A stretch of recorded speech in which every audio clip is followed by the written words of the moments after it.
Paano ba maglagay ng yellow basket sa ating Shopee?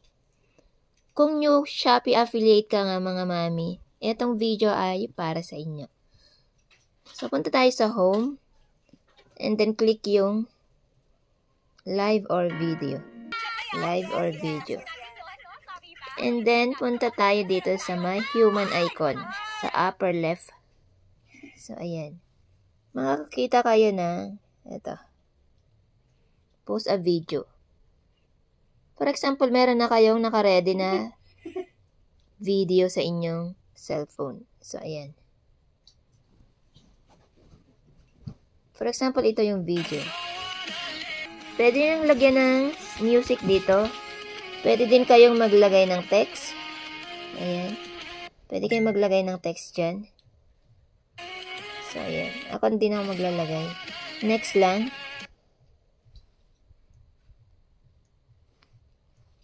Top product.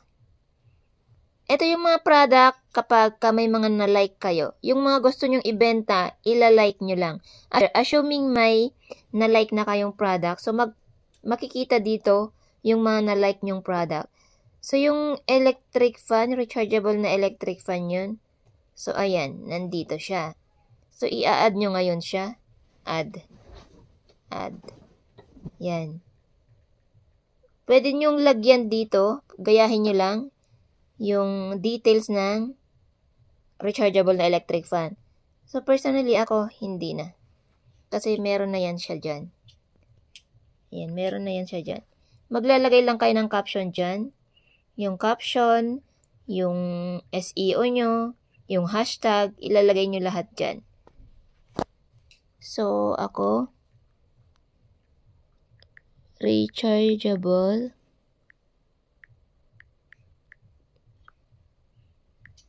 fan.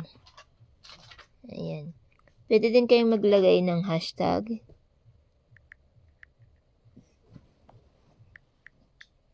Rechargeable fan. Ayan. Hashtag ulit. SEO. So, ayan. So, ayan. Ayan na. Kung gusto nyo naman na allow reuse of content, wag. So, personally, tinatanggal ko yan para hindi manakaw ang ating content. So, ready to post na siya. Lagyan nyo lang dito, post. So, ayan, successfully uploaded. So, tingnan natin. Tingnan natin yung ating na-upload. Ayan. So, andito na siyang ating na-upload. Ayan. May yellow basket na.